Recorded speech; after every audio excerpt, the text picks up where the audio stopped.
Glória a Jesus. Bom, o texto que nós vamos meditar hoje à noite é o texto de Filipenses, mas nós vamos começar lendo a primeira epístola de Pedro, capítulo 4, versículos 12 a 19.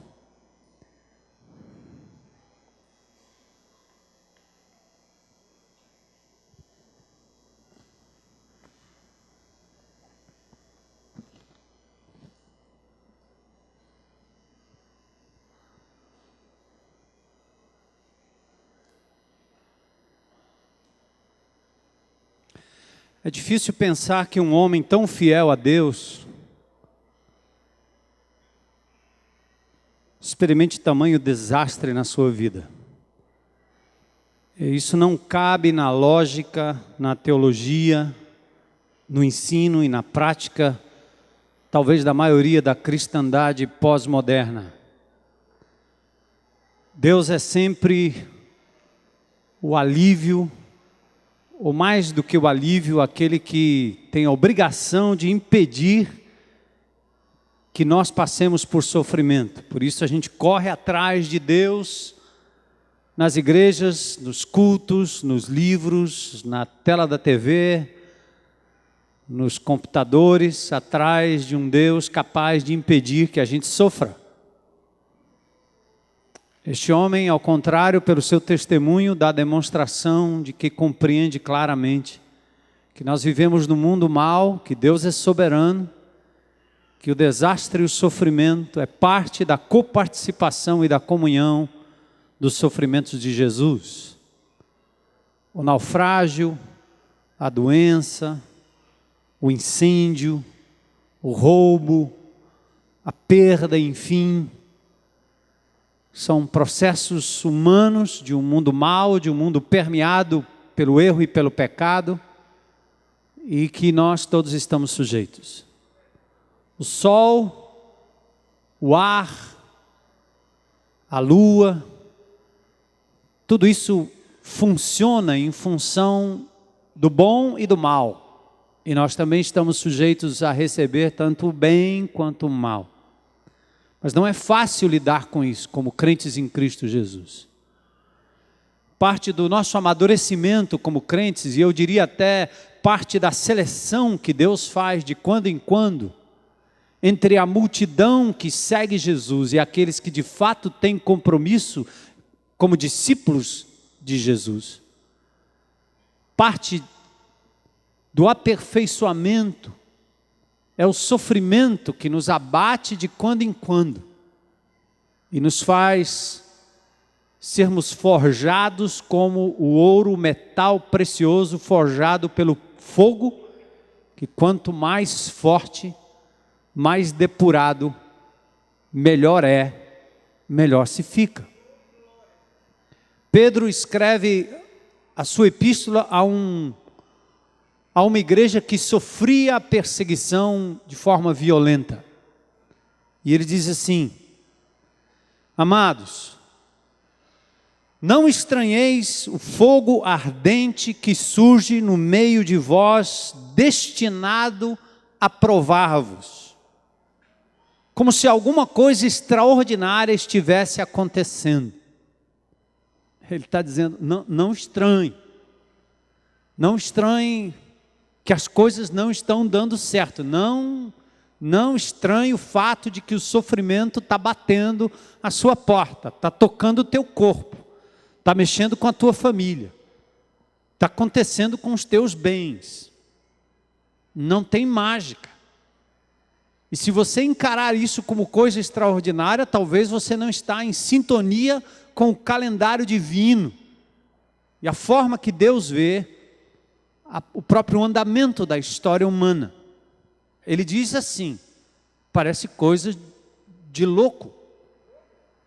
Pelo contrário, alegrai-vos, na medida que sois coparticipantes dos sofrimentos de Cristo, para que também, na revelação da sua glória, vos alegreis exultando. O que é que Pedro está dizendo aqui? Se o nosso mestre, se o Deus a quem servimos, se o Senhor e dono da nossa vida, deixou-nos um padrão de vida que passa pelo sofrimento para depois vir a exaltação e a glória eterna, não será diferente com aqueles que querem seguir Jesus de verdade. Não estranhe. A perseguição é normal, é natural e, aliás, segundo Paulo, é um privilégio, porque você se torna parceiro, coparticipante com Cristo dos seus sofrimentos. Agora, verso 14. Se, pelo nome de Cristo, vocês são injuriados, aí ele diz, felizes, bem-aventurados sois, porque sobre vós repousa o Espírito da glória e de Deus. A inferência lógica é, se o Espírito de Deus não está em nós, não tem injúria. Nós falamos a língua da sociedade, nós jogamos o jogo da sociedade, nós concordamos e dançamos a música da sociedade, e aí eles nos aplaudirão, nos apoiarão, jogarão louro sobre a nossa cabeça, jamais nos injuriarão, perseguirão, discriminarão, jamais. Agora, verso 15 ele diz, espera aí, não sofra, porém, nenhum de vós como assassino, ladrão, malfeitor, ou como quem se mete ou se intromete no negócio de outrem, ou intromete. O que ele está dizendo aqui é que quando você sofre porque você cava o sofrimento com os seus próprios erros e pecados, não é por aí. É por viver dignamente o Evangelho, é por assumir uma postura de verdadeiro cristão, é por dizer não à onda que o mundo joga sobre você a fim de lhe arrastar com. É por aí que você tem que sofrer a injúria e ser chamado de bem-aventurado. Mas se for por conta de erro, de procedimento errôneo, mau testemunho, aí não. Mas se sofrer como cristão, não se envergonhe disso. Antes glorifique a Deus com esse nome. Sou crente em Cristo Jesus, sim. Porque a ocasião de começar o juízo pela casa de Deus é chegado. Ora, se primeiro vem por nós o juízo, qual será o fim daqueles que não obedecem o Evangelho de Deus? E se é com dificuldade que o justo é salvo, livrado, preservado, onde vai comparecer o ímpio? Sim, o pecador. Por isso também os que sofrem segundo a vontade de Deus encomendam a sua alma ao fiel Criador na prática do bem. Vamos orar. Deus, o que nós mais queremos é Cristo sendo formado em cada discípulo desta congregação. Principalmente daqueles que em verdade, em espírito, têm proclamado que Jesus Cristo é Senhor único e absoluto de suas vidas. Senhor, nós pedimos hoje à noite que através da Tua palavra, lida e explanada, o Teu povo tenha coragem de se posicionar pela verdade, por Jesus, pelo Evangelho, pela justiça, Senhor. Rejeitar a onda que nos arrasta em direção ao abismo, ao erro, à mentira, ao dolo, à pornografia, Senhor, à sensualidade barata, que polui nossos ouvidos, nossa mente, nossos olhos. Dá coragem ao Teu povo, Senhor, para se colocar como estes homens santos de Deus que compuseram esses hinos maravilhosos que nós cantamos. que fazem parte de um passado histórico e de um legado que fez com que o Evangelho chegasse até nós. Homens que morreram porque deram suas vidas a Jesus. Pai amado, levanta nessa geração pessoas que compreendem essa dimensão do sofrimento, da prisão, da perda, para que glorifiquem a Jesus, quer pela vida, quer pela morte, e sejam corajosos para assumirem compromisso com Jesus e com a igreja de Jesus, para a glória de Jesus, em nome de quem oramos e agradecemos. Amém. Amém. Filipenses capítulo 1, versículos 12 a 26. Abram lá comigo.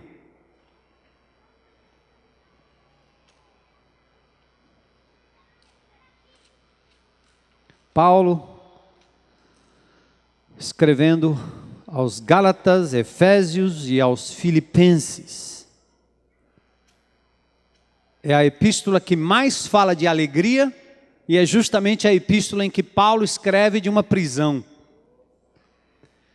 E talvez hoje à noite a gente vai tentar descobrir como é que o apóstolo Paulo, o grande apóstolo, consegue, o grande homem ungido de Deus, o grande homem operador de milagres, consegue parar numa prisão, sofrer na prisão, ficar um tempo na prisão e ainda falar de alegria e glorificar a Deus através da sua vida e da sua permanência ali naquela prisão. Filipenses capítulo 1, versículos 22 a 26. Aliás, perdão, 12 a 26. Quero, irmãos, cientificar-vos de que as coisas que me aconteceram têm antes contribuído para o progresso do Evangelho, de maneira que as minhas cadeias em Cristo se tornaram conhecidas de toda a guarda pretoriana e de todos os demais. E a maioria dos irmãos, estimulados no Senhor por minhas algemas, ousam falar com mais desassombro a palavra de Deus. Alguns efetivamente proclamam a Cristo por inveja e porfia, outros, porém, o fazem de boa vontade.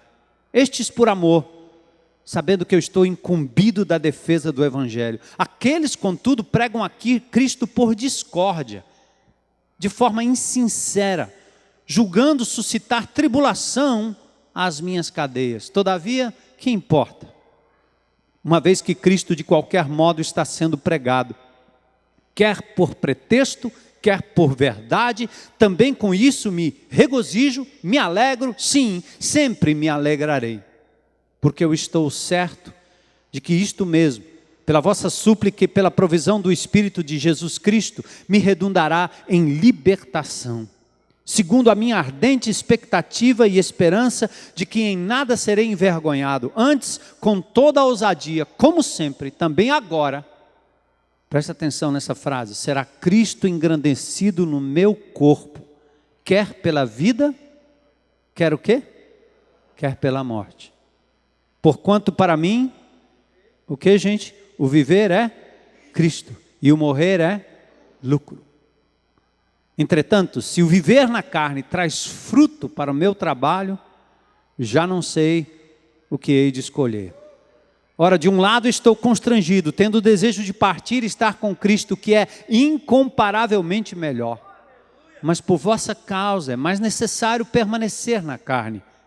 E convencido disso, estou certo de que ficarei e permanecerei com todos vós para o vosso progresso e gozo da fé, a fim de que aumente, quanto a mim, o motivo de vocês darem glórias a Cristo Jesus, pela minha presença de novo convosco. Como é que um homem desse pode suportar a prisão com lampejos tão claros de alegria? A prisão é um lugar de sofrimento. Tem uma composição de Murilo Godoy sobre a prisão em Alcatraz que diz: a vida é triste na prisão. Nos tratam só com água e pão, acorrentados, chicoteados, jogados aos ratos em um porão. Nos tratam como animais, não temos um tempo de paz, nos ditam regras para viver a solidão de Alcatraz. O sol se põe no além-mar, o frio chega a machucar, não temos roupas, não temos cama, nos jogam água para acalmar. Aqui a vida é mesquinha, aqui ninguém se satisfaz, não há visitas, não há amor, só covardia em Alcatraz. Os guardas cercam o lugar, eles estão a vigiar os nossos passos, as nossas vidas, o nosso jeito de enlouquecer. Prisão é lugar de sofrimento. É lugar de sofrimento quando se paga o que se deve. Pior ainda é quando você está preso sem dever nada a ninguém. Prisão é algo que nos encurrala, nos condiciona, nos mantém imóveis e amedrontados. Aliás, todo medo é uma forma de prisão.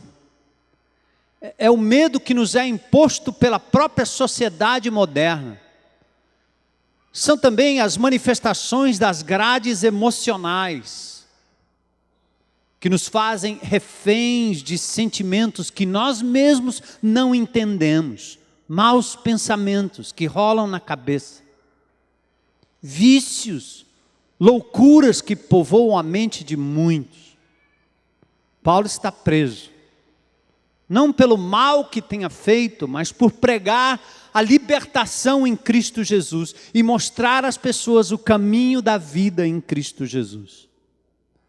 Queridos, preste atenção. E na simples leitura desse texto, extraia para você um princípio, um valor, para que você não busque nada além do que aquilo que o Senhor oferece a você. Paulo poderia ter sido livrado dessa prisão por um terremoto. Já havia acontecido antes. Paulo e Silas cantavam na prisão e as portas se abriram. Nem sempre Deus está a fim de lhe libertar de algo com um milagre. E qualquer homem, qualquer profeta, apóstolo, pastor, guru, que prometa algo instantâneo, algo que seja só livramento, só prosperidade, não conhece todo o conselho de Deus. Paulo não está preso pelo mal que tinha feito, mas pelo bem que praticara. Bastaria um terremoto, um milagre daqueles para quebrar as grades, mas Deus tinha outros propósitos, outras lições, capaz de nos motivar a ter esperança no sofrimento e jamais desistir de crer. Eu imagino o sofrimento de tantos quantos estão aqui hoje. De uma forma ou de outra, todos nós sofremos. Todos nós anelamos por libertação em uma área qualquer. Muitas dessas grades da minha vida, da sua vida, têm a ver com os nossos próprios erros, com aquilo que plantamos ao longo dos anos. Mas muita coisa tem a ver com a injustiça de pessoas amadas e queridas, de patrões, de governo, de amigos, de irmãos em Cristo Jesus, de líderes. E você está lá dentro da prisão, sofrendo e até achando que esse sofrimento não vai passar. O apóstolo Paulo nos deixa um exemplo. Ele conseguia ver tudo, até o sofrimento, na ótica da sua ligação com Deus. Quando nós sofremos e a nossa visão está ligada a quem nos faz sofrer, a quem nos fez sofrer, as nossas próprias dores, nós começamos a procurar resposta em nós mesmos e nas circunstâncias. Vocês não vão achar. A grande demonstração do apóstolo Paulo nesta prisão é que ele olha tudo na perspectiva daquele que estava fora da prisão, dentro do seu próprio coração, a ótica divina. Você tem que aprender a perceber o que Deus está costurando na tua vida e o que Ele está fazendo. Não esperneie, calma, calma, calma. Paulo conseguia ver tudo na ótica de Deus. Ele tinha certeza de que nada no presente poderia deter o progresso do reino de Deus, do Evangelho de Cristo Jesus. É difícil dizer isso a você. Porque poucos entendem que o nosso propósito de vida nesta terra é um só: trazer glória ao nome de Jesus e expandir o seu reino aqui na terra. Não tem outro propósito. Ele não me deixou aqui para ser pai, marido, vovô, pastor, piloto, nada. Ele não me deixou aqui para isso. Essas coisas são consequências do propósito maior. Enquanto tudo que eu fizer na minha vida for dedicado a Ele, para a glória dEle, mesmo aquelas coisas que são para o bem do meu próprio corpo, da minha própria saúde, se o Senhor percebe que você o faz para trazer glórias ao nome dEle, para que o evangelho dEle seja expandido na terra, você terá a mão de Deus sobre a sua vida. Do contrário, meu amado, são projetos pessoais que fazem do evangelho um clube social, fazem da igreja um clube social. São poucos os que entendem. A grande esperança do meu coração é mais ou menos aquela de Paulo. Eu sofro dores de parto, diz Paulo, até ser Cristo formado em vocês. Para que a gente não seja a multidão de Juízes capítulo 7, 32 mil pessoas saíram com Gideão para a guerra contra os midianitas. Deus disse, não, é muita gente. E logo de cara, 12 mil ficaram. Aliás, 22 mil. 10 mil foram. Deus disse, ainda é muita gente. Eu não preciso de tudo isso para levar adiante a minha obra. Eu preciso de um remanescente fiel, capaz de com sede parar perto da lagoa, do lugar de água e do manancial, e não se preocupar com a sua própria sede e abaixar o seu corpo inteiro, sem prestar atenção na batalha. Mas aqueles que passaram a mão na água e jogaram a boca, eram pessoas que, enquanto satisfaziam a sua própria sede, tinham os olhos na batalha. O crente é assim. Se nós estamos aqui para construir família, casamento, aposentadoria, um negócio, isso, e o diploma, e realização profissional, essas coisas vão passar, e não valem absolutamente nada, se nós não temos o nosso foco no Senhor da glória e na expansão do seu reino. Como eu gostaria de estar num lugar onde eu pudesse dizer hoje à noite, quantos tem aqui que vão de verdade entender isso e vão dizer, Senhor, eu estou pronto, me leva. Eu estou contigo, Senhor. Eu sou teu discípulo, tua discípula. Eu vou a despeito daquilo que o Senhor me reserva. Eu estou com Jesus. Para dizer, vamos lá para o outro auditório. Paulo responde às ameaças com a vida focada em Cristo Jesus. Paulo parece expressar amizade e solidariedade com aqueles que sofrem como ele, que enfrentam um inimigo comum. A visão do presente está aqui no verso 12. O progresso do evangelho. O amigo Paulo, compreendendo a igual luta dos filipenses contra os que se opõem ao evangelho, procura demonstrar que mesmo nas perseguições, mesmo nas calúnias, o evangelho não para. Deus redunda tudo em benefício do seu reino. Quando o sofrimento produz crescimento, é o primeiro ponto aí do seu boletim. Quero ainda, irmãos, cientificar-vos de que as coisas que me aconteceram têm antes contribuído para o progresso do evangelho. Paulo diz irmãos, sim, porque ele está falando aos filipenses que se tornam filhos de Deus por adoção mediante a fé no Filho unigênito de Jesus. E preste atenção o que diz o capítulo 1, verso 1. Paulo e Timóteo, servos de Cristo Jesus, a todos os santos em Cristo, inclusive quem? 1. Estão comigo aí? Eu não ouvi o barulho de Bíblia folheando aí, né? Será que vai sair ali ou não vai? Não é para sair não. Abre aí, meu irmão. Não vale abanar com as páginas da Bíblia. Está quente, mas fica firme. Paulo e Timóteo, servos de Cristo Jesus, a todos os santos, a comunidade em Cristo Jesus, inclusive bispos e diáconos que vivem em Filipos. Tem uns engraçadinhos aí dizendo que igreja não tem isso aí não.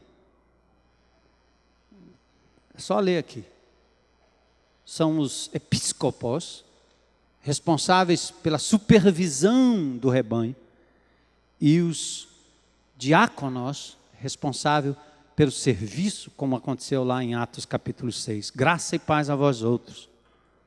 Irmãos, as coisas que me aconteceram, Paulo queria que eles soubessem, que trouxeram até tristeza a vocês, meus irmãos, contribuíram para o progresso do Evangelho. Saibam disso. Paulo não fala dos benefícios pessoais, não. Ele fala do progresso do Evangelho. Ele está dizendo assim, a coisa boa é que eu sofri, mas o Evangelho não estava preso. Eu fiquei preso, mas o Evangelho nunca esteve preso. Entendem? Paulo não tinha nenhum pedido pessoal. Ele só queria saber se o Evangelho e a glória de Deus estava sendo proclamada. Paulo não fala de benefícios pessoais, mas do progresso do Evangelho. Romanos 8, 28 torna-se realidade mesmo nas situações desagradáveis. Como foi com José, odiado pelos seus irmãos, vendido, levado ao cárcere. E lá no final, quando ele teve a chance, estando por cima, de revidar aqueles que no passado o desprezaram, o que ele disse? O que vocês intentaram como mal na minha vida, Deus redundou em bem. José sabia que Deus era dono da história.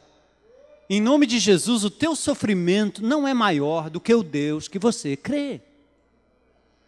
A tua perda não significa nada. Aquilo que tem tomado de você, tirado de você, a tua alegria, o teu sonho, de construir casa, de ter filhos, de ter uma família estável, de ter o seu negócio honesto, de fazer aquilo que você tanto sonhava, nada disso pode ser subtraído da riqueza que é ter Jesus e tudo que Jesus é capaz de lhe dar. Se Ele deu, Ele pode tomar. Se Ele deu, Ele pode tirar, porque era dele mesmo, ou não era, ou era seu. Se era seu, você roubou dele, então devolve. Se Ele tirar, Ele pode devolver, porque Ele é o dono de todas as coisas. Salmo 24 diz, do Senhor é a terra, a sua plenitude, o mundo e os que nele habitam. Entende a lógica? Por que a gente sofre? Porque assume o controle das circunstâncias, da vida, das pessoas, dos filhos, do marido, da mulher, do patrão, do pai, do empregado, do namorado, do noivo. A gente assume o controle dos bens, das coisas, do carro, daquilo, da casa, da aposentadoria, do trabalho, da escola. A gente assume o controle dos irmãos, assume o controle da igreja, assume o controle da comunidade, assume o controle de tudo. E aí vai assumindo o papel de Deus. Quando perde, se desespera porque perdeu. Jó ensina, você ensina a mim. O Senhor o deu, o Senhor o tomou. Bendito seja o nome do Senhor. Está pronto? Gideões. Para dizer assim, é verdade, eu perdi mesmo. Mas o Senhor o deu e o Senhor o tomou. Bendito seja o nome do Senhor. Amém? O progresso do Evangelho era o que Paulo se importava aqui. Esse é o pão e a água dele, o avanço do Evangelho. Uma prioridade que deixa claro, e ele se diz disposto a pagar o preço, contanto que o Evangelho progrida. E aí vem a pergunta, como é que você reage nas tribulações, nos desastres, nas perdas, no sofrimento e na dor? A sua reação revela o foco da sua fé. A sua reação revela a tua essência cristã. Revela o quanto você enxerga a importância de Deus na sua vida. Como você reage? Qual a sua prioridade enquanto você está vivendo nesse mundo? Reveja. Você entende que a sua maior missão é ver Cristo sendo anunciado? Paulo exemplifica o mal que se tornou em bem. Olha os versículos 13 e 14. Ele disse, as minhas cadeias, minhas prisões, ele disse como os açoites, né, e as prisões de Paulo contribuíram para o avanço do evangelho. Ele diz a guarda pretoriana e os demais, ou seja, a guarda de elite do imperador, estacionada em Roma, vigiava o apóstolo de dia e de noite, em turnos de 4 horas. Por isso ele diz, todos ficaram sabendo. Eu estava preso, mas cada um que passou aqui, soube. Talvez Paulo era daquele que perturbava os guardas cantando a noite inteira. Sou feliz com Jesus. Paulo não conhecia esse hino, mas ele cantava outra coisa. Mas a noite inteira, lá quando ele estava com Paulo e Silas, ele cantou e Deus, bum, abriu a prisão. Aqui não, ele não abriu nada, ele abriu os ouvidos da guarda romana. E Paulo não estava lá perguntando, Deus, por que eu, o apóstolo ungido, com tanto poder, não tenho aqui uma oração do poder para me tirar daqui? Não, Paulo continuou glorificando, o tempo era de Deus, mas cada guarda que passava ali, cada um que passava ali, ia ouvir do amor de Jesus. Me lembrei o dia que eu fui visitar o João Batista no hospital, não deu outra. Quando eu entrei no quarto, a primeira coisa que ele diz, aquele sorriso, todo dolorido, pastor, fala com ele aí. Arremata aí, porque eu já cruzei a bola, faz o gol. E eu fui falar com um rapaz, motoqueiro, que tinha se arrebentado lá, e pronto. Essa era a preocupação do João. Eu cheguei lá, ele nem se importou com a dor, não queria chorar, dizer que estava doente, nada. Eu entrei no quarto, a preocupação é, Deus me colocou aqui para evangelizar esse rapaz. Percebe? É difícil, né, gente? Porque nós somos egoístas, porque dói de verdade, porque você perde coisas e dói. Mas Deus tem um propósito na sua vida, creia nisso. E põe acima de tudo, naquilo que você tem hoje, naquilo que você ainda não perdeu, coloque esse propósito de pensar que isso que você tem é para a glória de Deus, para o avanço do Evangelho. E aí quando você perder, você vai compreender a dimensão do que Paulo está dizendo. A guarda pretoriana. Todos ficaram sabendo a razão da prisão de Paulo. Os demais são provavelmente os civis envolvidos na burocracia romana. No capítulo 4, verso 22, Paulo diz assim, todos os santos vos saúdam, mas principalmente os que são da casa de César. Olha o que Paulo aprontou. As algemas de Paulo estimularam os irmãos a ponto de termos em Roma uma comunidade de fiéis, que já estava infiltrada na casa de César. Claro que nós não estamos aqui falando de sofrimentos causados pelos erros e pecados que cometemos. Eu já disse isso a vocês. É sofrimento causado pela injustiça, pelo desprezo imerecido, pela honestidade e pela opção pela verdade do cristianismo. Veja como a fé focada no Deus da história pode mudar a perspectiva do sofrimento e estimular outros ao testemunho. Eu quero exemplificar aqui com algumas mulheres que sofrem caladas nos seus lares pela ameaça dos que não suportam a verdade, dos que não suportam a fé em Cristo Jesus. Quero pensar nos funcionários reféns do medo por se negarem a mentir, a fazerem aquilo que é errado. Quero pensar nos alunos perseguidos por se negarem a rezar na cartilha da libertinagem. Quero pensar nos jovens isolados dos amigos e até dos irmãos, pela coragem de dizer não o não para aquilo que é mundano, insano e imoral. Nós estamos vivendo num momento da história que o camarada que se nega a fazer o que o mundo faz, e junto com os irmãos, ele é tido como doido, careta, dogmático, fanático, idólatra, igrejeiro. O jovem sai com outros jovens e de repente ele se posiciona e não é respeitado, porque é discriminado, é discriminação. Eu quero dizer a você, meu irmão, em Cristo Jesus, você não vai sair por aí como juiz apontando o dedo no nariz de ninguém. Mas se você tiver convicção de que você não tem que se misturar, de que você não tem que se contaminar, de que você que não tem que dançar a dança do diabo, sabe o que você faz? Diga não. Fique com Jesus por Jesus. E você vai ser discriminado sim, mas será bem-aventurado.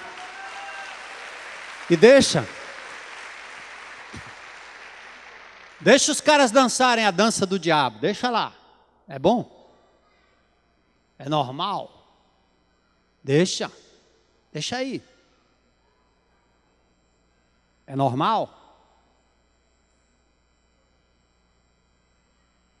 Me lembrei do deputado baiano, Sargento Manuel Isidoro, que usou a tribuna da Assembleia Baiana para defender a possibilidade de recuperar uma pessoa que pratica homossexualismo ou homossexualidade. Antes que você diga que eu estou perseguindo ou discriminando, preste atenção no que eu estou dizendo. Um homem teve a coragem de se levantar numa tribuna de uma assembleia para dizer assim: a pessoa homossexual, ou com tendência homossexual, ela deve ter o direito de dizer que quer buscar uma mudança, uma restauração, uma recuperação. Não vai demorar muito, o que eu estou dizendo aqui vai dar cadeia. E vocês vão lá me visitar no IPPO.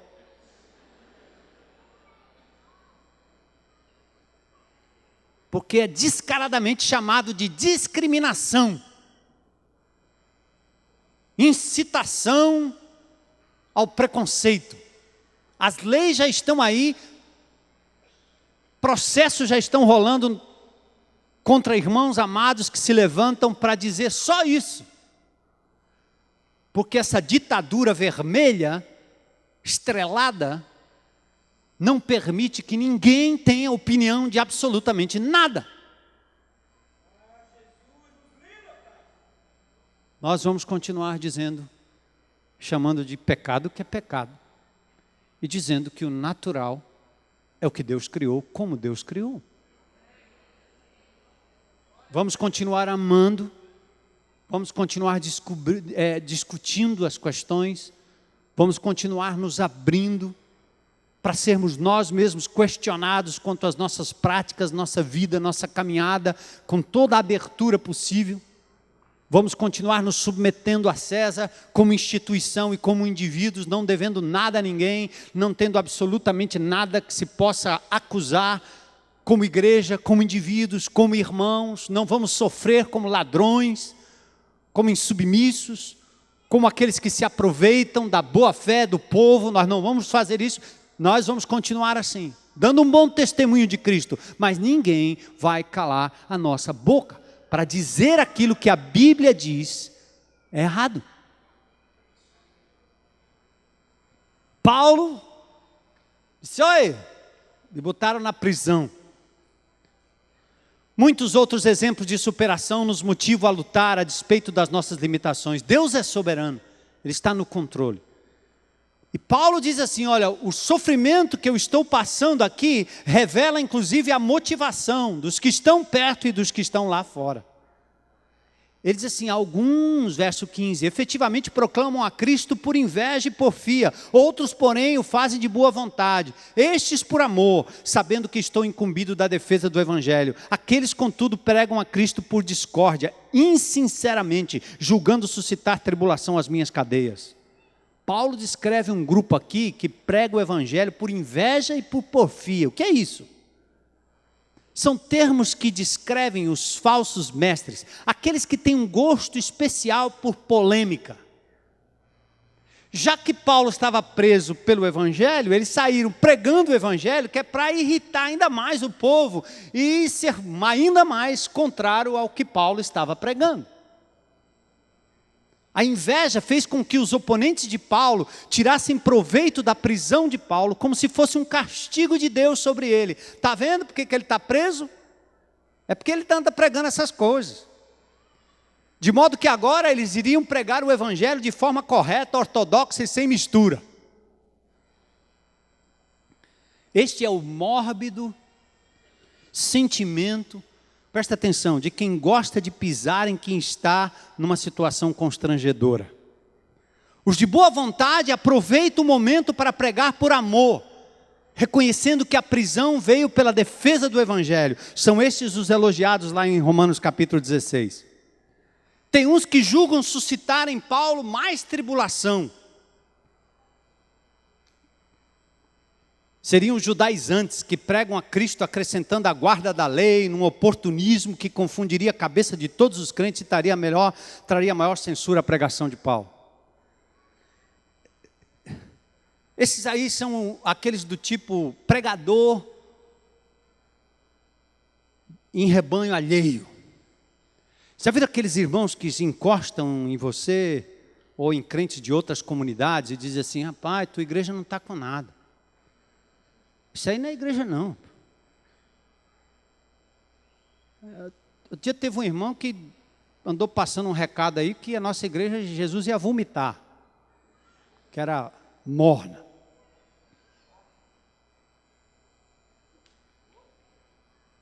Que a igreja verdadeira é a que não tem nome, é que não tem líder, é a que não se reúne em canto nenhum.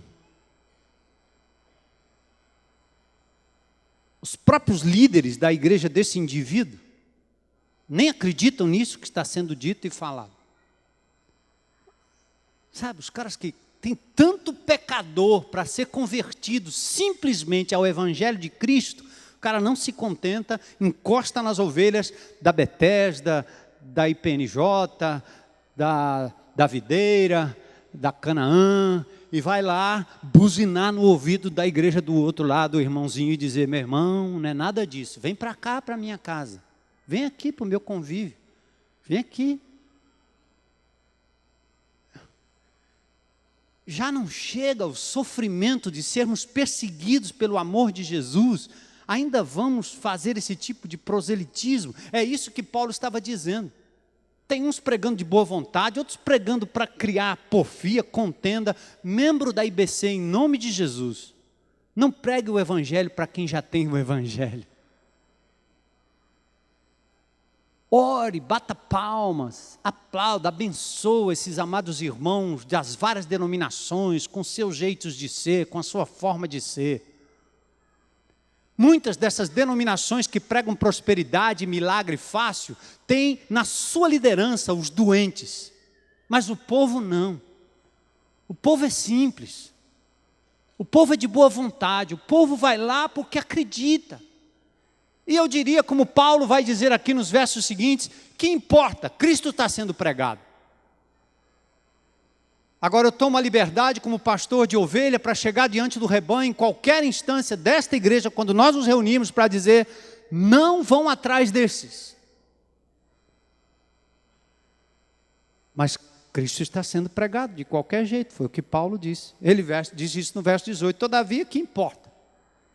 Uma vez que Cristo de qualquer modo está sendo pregado, quer por pretexto, quer por verdade, também com isso me regozijo. Sim, sempre me regozijarei. Entende? Paulo não está feliz com a prisão, mas ele está feliz com o fato de que o Evangelho está sendo pregado pela prisão e a despeito dela. Paulo, olha que interessante, veja só, imagine Deus respondendo a oração, a sua oração, do jeito que ele respondeu a oração de Paulo. Sabe qual era a oração e o pedido de Paulo? É como se Paulo tivesse chegado no dia diante de Deus dizendo: Senhor, olha uma coisa que eu queria mesmo, sabe?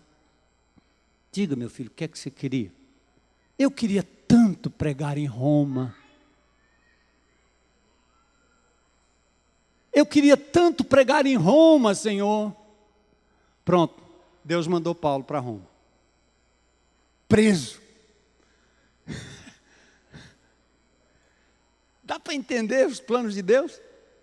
Ele levou Paulo a Roma de tal maneira que a eficácia do seu ministério seria agora dentro de uma prisão. Isso não cabe na lógica de quem quer seguir Jesus só para obter uma espécie de limpa trilha, né? Limpa o caminho aí, Senhor, para eu não tropeçar em nada, não cair em nada, nada dá errado comigo, tá certo? Porque se der errado é porque Deus não está comigo. Não, não, não. Deus respondeu à oração de Paulo e disse: vai, mas você vai ficar preso lá. O tempo que eu quiser, a guarda pretoriana vai te ouvir preso, numa circunstância em que você deveria estar chorando e blasfemando, você vai estar se regozijando, se alegrando e cantando ao Deus soberano que age a despeito de você. Você está preso, mas o Evangelho não. Oh, Senhor maravilhoso! Irmãos queridos, entendam isso em nome de Jesus. Ouça o que o Espírito diz. Olha Deus conduzindo a história. Nem sempre é como nós pensamos, tá certo? Mas pastor, eu perdi tudo, eu estou aqui limitado, eu estou aqui preso, eu estou aqui abandonado, eu estou aqui largado, eu estou aqui. Para de achar que você está tanto assim, desse jeito aí que você está falando. Eu sei que é real. Paulo estava preso mesmo, estava doendo, e o negócio lá deveria ser fedorento mesmo. Mas a presença de Deus superava tudo isso, ele era capaz de enxergar além. Vamos, irmãos. Nesta hora temos que nos render ao soberano projeto divino, tá certo? Para proclamar o seu amor através do mundo, no mundo. Isso nos inclui como indivíduos, como igreja. Nós não temos exclusividade nesse anúncio. Qualquer um, o Papa, o Alcorão, os libertinos, os mercadores de almas, os falsos espíritas, os falsos profetas, todos acabam cumprindo o papel divinamente apontado na proclamação irrestrita do Evangelho, para a salvação e para a condenação. Correto? Outra coisa, se você está me ouvindo aí no Japão, nos Estados Unidos, em Bangladesh, ou aqui no Crato, não entra nessa de que quando alguém menciona outras religiões, está criticando. Por que não pode falar? Qual é o problema? Verdade é verdade. Nós estamos citando o que Deus está fazendo na história, através das religiões.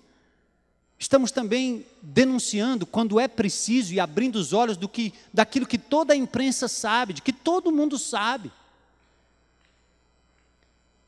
E nós estamos mostrando um caminho, porque somos absolutistas, sim. Nós temos uma única regra de fé e prática, sim. Nós acreditamos num só Deus, sim. Nós acreditamos num só caminho, sim. E que não tem alternativa, também. Vai explodir aqui. Então não é isso. É o amor pela pessoa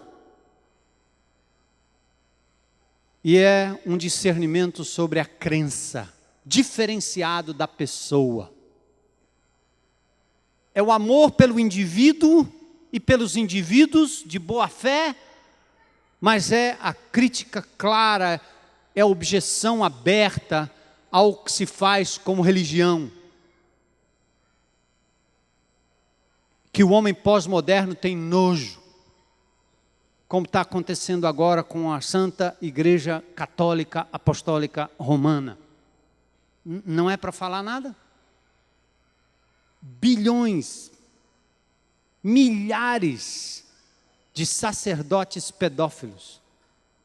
E os nossos jornais não têm coragem de alistar. Se fosse com o crente em Cristo, se fosse com Edir Macedo, se fosse com qualquer um de qualquer igreja evangélica, nós estaríamos na primeira página com números e números e números. Mas a nossa imprensa não tem coragem de denunciar os números, de fazer um real relatório. Mas mostram o que aconteceu num ambiente bonito, onde o senhor Papa sentou com vítimas da pedofilia. Meia dúzia de pessoas. Que lindo! Transformar a tragédia numa coisa bonita. Ele pediu perdão. Mas os números ninguém mostra. A derrocada moral de uma instituição não se mostra. São milhares e milhares e milhares. Façam isso com a igreja romana, façam isso com a igreja evangélica, façam isso com qualquer instituição que se digne a proclamar em nome de Deus a verdade de Deus ao povo. Paulo estava preso, mas pela causa certa, por pregar a verdade, não por andar dissolutamente. E aí ele fala da visão do futuro, para a gente terminar. Viver ou morrer por Cristo. Eu quero chamar a atenção aqui de todos os que se dizem cristãos, até os católicos que se dizem cristãos, que creem em Cristo Jesus como Senhor único e Salvador. Paulo nos desafia a praticar nesta vida o que vemos e testemunhamos na vida dele, a vida focada em Cristo Jesus. Ele diz: eu estou certo, verso 19, que isto mesmo, pela vossa súplica e pela provisão do Espírito de Jesus, me redundará em libertação. Paulo está convicto que ele será liberto pela intercessão dos irmãos. Ele clama e espera no Senhor como Jó. Igreja, amados irmãos da IBC, ouçam esse texto bíblico, Jó 13:15.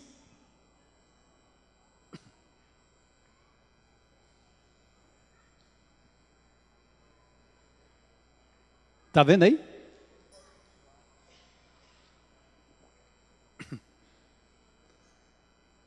Sabe o que o sincero Jó estava dizendo? Deus pode me matar, mas eu espero nele. Deus pode me levar, mas eu ainda o adorarei. A minha vida pode se esvair, mas eu estarei na presença dele. Jamais abrirei minha boca, levantarei minha mão para blasfemar do Deus que me deu a vida, e nesta vida pode me tirar a vida para me levar para outra vida que é eterna ao lado dele em Cristo Jesus. Entende, irmãos? Isso é evangelho. Isso é ser seguidor de Jesus. O resto é farsa. É genérico. Olha o que Paulo diz. Paulo está convicto de que não será envergonhado diante dos magistrados romanos. Quer pela vida, quer pela morte. Olha o que Paulo diz, ele tem um lema: viver para Cristo e focado em Cristo. Por isso ele está pronto a ver o nome de Jesus engrandecido no seu corpo. A gente canta: seja engrandecido, ó Deus da minha vida. Na sua pele, quer seja pela vida ou pela morte. A vida, mesmo atribulada, pode trazer glória ao nome de Jesus, e a morte também pode ser encarada como uma oportunidade de exaltar o nome de Jesus. Verso 21, ele diz: porque para mim o viver é Cristo e o morrer é lucro. Você que está chegando agora, conhecendo a verdade de Jesus agora, risca ou sublinha ou marca esse versículo. Leva para casa, memoriza, é curtinho. Porquanto para mim o viver é Cristo e o morrer é lucro. Essa é uma das declarações mais contundentes do apóstolo Paulo.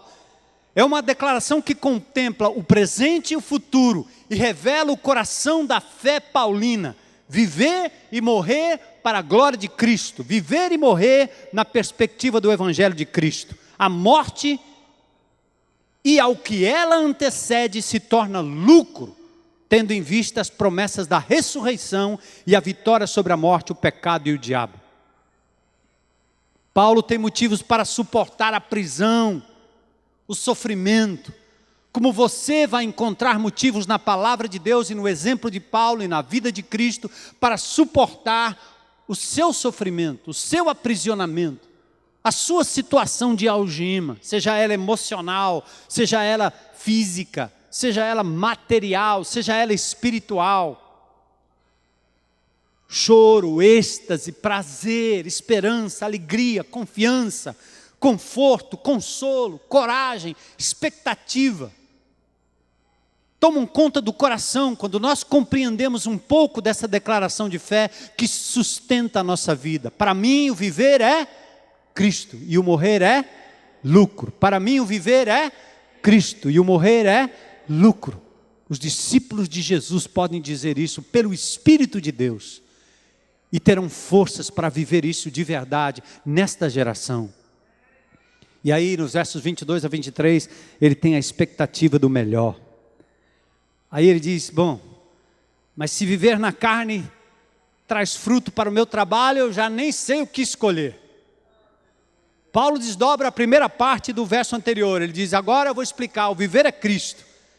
Ele revela como é que vale a pena viver. Vai valer a pena sim, produzindo fruto no amor comunitário, que redunda em bênção para os outros irmãos. É o corpo de Cristo sendo abençoado pela sua vida, pela minha vida, pela vida, a sua vida na vida do outro irmão. Paulo tinha um apreço pelos filipenses. Paulo tinha um cuidado pelos irmãos, queria estar com eles. Estava preso, mas almejava retornar. Era visitado pelos irmãos. Paulo não tem grandes projetos pessoais. Ele quer buscar a glória de Deus. Ele quer amar e servir o corpo de Cristo. Eu quero chamar vocês, discípulos de Jesus, a um compromisso em nome de Jesus. Não abandonem a pequena e nem a grande congregação, como é costume de alguns. Não vivam cristianismo isolado, porque isso não faz parte do projeto de Deus para você. Deus é triuno, comunitário, Pai, Filho e Espírito Santo. O amor derramado no seu coração é exatamente para tolerar aquele irmão chato, aquele grupo pequeno chato, aquele líder chato, aquele pastor chato, aquele cara chato. É perdão, é fruto do Espírito, é misericórdia. Não existe cristianismo isolado. Se você se decepcionou em alguma instância com alguém, saiba que alguém também um dia já se decepcionou com você. Aliás, Deus se decepcionou com você, mas Ele não abriu mão, continuou amando e se aproxima de você. E Ele diz, eu quero que você faça assim com os outros também. Não fique de fora. Ame como Paulo amou. Se viver na carne traz algum fruto para a vida da comunidade, Paulo diz, eu estou dentro. Mas de um lado eu estou constrangido, tendo o desejo de partir e estar com Cristo, o que é incomparavelmente o quê? Vocês que têm menos de 50 não estão pensando nisso. Eu já tenho 56. A trombetinha já começou a soar lá. Ele está me chamando. Eu não sei se é bom ficar aqui ou se ir para lá. Dona Palmira já vai fazer 87. Também está lá, a trombetinha está chamando. Mas ela está por aqui ainda, trazendo glória para o nome de Jesus. Um ícone de oração, de intercessão e de perseverança no meio da congregação. Você tem essa perspectiva, cara? Mas eu só tenho 17, eu só tenho 18, só tenho 20, eu comecei agora. Para com isso, pastor. Muitos de vocês podem ir antes da gente. Você não sabe o dia nem a hora, eu não quero matar meus irmãos, não. Deus não tem prazer na morte do justo, mas de vez em quando Ele recolhe alguns. Eu já vivi nessa congregação aqui, amados irmãos que foram excluídos da congregação porque viveram em pecado, persistiram em pecado e Deus recolheu. E ser recolhido desse jeito não é muito bom, não. Mas Paulo tinha a perspectiva correta que ele quer que você tenha também. Eu já não sei o que é melhor. A prisão, a doença, os vergões, a velhice, o sofrimento pode nos dar uma perspectiva escapista. Fuga é a arma dos incrédulos e dos covardes que aqui e agora tentam sublimar, mascarar e fazer de conta que a morte não existe, até que ela bata a porta. Paulo encara como nós devemos encarar: esperança em Cristo. Cada idoso, cada doente terminal, que quer viver para dar fruto e quer estar com Cristo para experimentar o que é incomparavelmente melhor, dirá como Paulo: para mim o viver é Cristo e o morrer é lucro. Não podemos antecipar nada, mas podemos viver aqui e agora na alegria e na esperança do futuro. E aí Paulo termina versos 24 e 26. Enquanto Daniel pode subir aqui com o pessoal para a gente terminar com um desses hinos maravilhosos. O viver que vale a pena. Ele diz, mas por vossa causa é necessário permanecer na carne. Paulo revela o viver que vale a pena. a grande motivação para suportar o transitório e temporário sofrimento, servir aos irmãos, promover progresso e alegria dos filipenses na fé. Os filipenses podiam gloriarem-se, termo que reflete Jeremias 9. Somos exortados a não nos gloriarmos na sabedoria, nem no poder, nem na riqueza, mas em conhecer o Senhor e ter a visão correta dos momentos de ganho e dos momentos de perda. Paulo preza pela sua reunião com os irmãos em Filipos e valoriza o fruto da comunhão e da graça que flui de uns para com os outros. Procure viver em comunidade e abençoar aqueles que estão ao seu redor. Paulo está preso, mas tem motivos para suportar tudo pela ótica da sua ligação com Deus, que o faz enxergar o incomparável progresso do Evangelho no presente e a glória de Jesus e o triunfo da sua igreja no futuro. Motivos para suportar a prisão: o progresso do Evangelho hoje, pelas suas cadeias, e a visão do futuro, Cristo glorificado e a sua igreja triunfante para a glória de Deus. Vamos orar. Deus, Deus, Deus de ontem, Deus de hoje, Deus eternamente. Grande eu sou. Deus que esteve com Paulo nos momentos de glória, mas também nos momentos de ignomínia, de desprezo, de açoite, tudo por causa do Evangelho. Deus levanta nesta igreja, nesta congregação, os Gideões, as mulheres de honra, aquele Senhor que tem um real compromisso com Jesus e sejam capazes de dizer não ao mundo, ao inimigo, ao pecado, sejam capazes de dizer: eu quero viver e morrer com Cristo e por Cristo.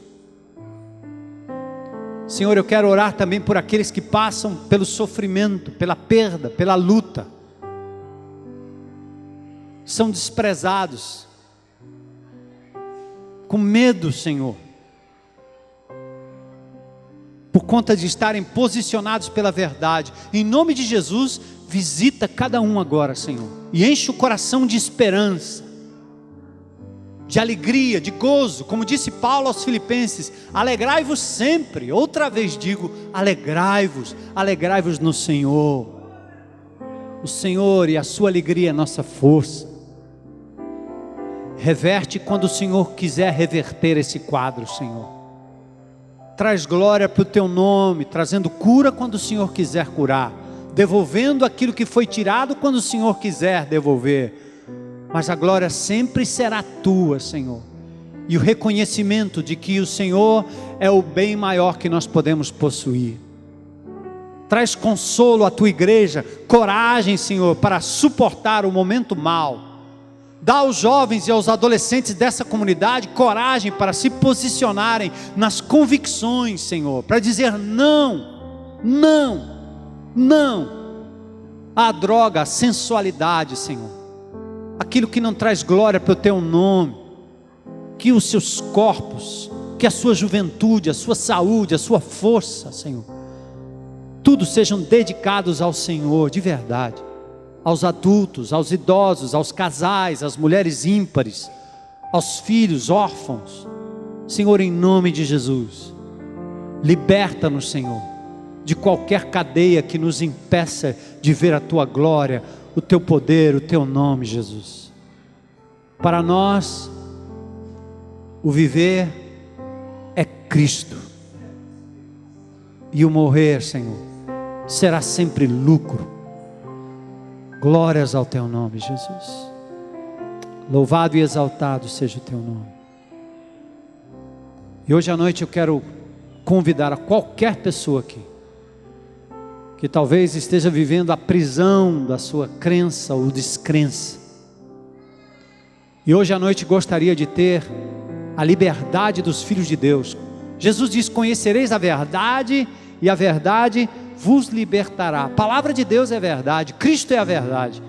E hoje à noite você pode ter a maior de todas as libertações, Se você decidir seguir Jesus, andar com Jesus, aceitar o sacrifício de Jesus por você, o amor de Jesus, e convidá-lo a entrar na sua vida, na sua casa, entra Jesus, vem, eu quero te seguir, quero ser teu discípulo a partir de agora, tua discípula a partir de agora. Tem alguém aqui hoje à noite? Levanta a mão aí, bem alto, para dizer, hoje é meu dia, eu quero andar com Jesus e seguir Jesus. Amém, amém, amém, amém, amém. Deus te abençoe, Deus te abençoe, Deus te abençoe, glória a Deus. Dê um abraço nessas pessoas, vocês que estão ao redor. Tem mais alguém? Coragem, convicção para dizer, eu quero seguir Jesus nesta perspectiva, quero andar com Ele, na dor, na alegria, no sofrimento. Tem mais alguém para dizer, hoje à noite é meu dia, eu quero entregar minha vida a Jesus hoje, quero compreender o meu sofrimento, minha luta, entendendo que Jesus está comigo todo o tempo. Mais alguém? Glória a Deus. Oh, Deus te abençoe, Deus te abençoe, Deus te abençoe.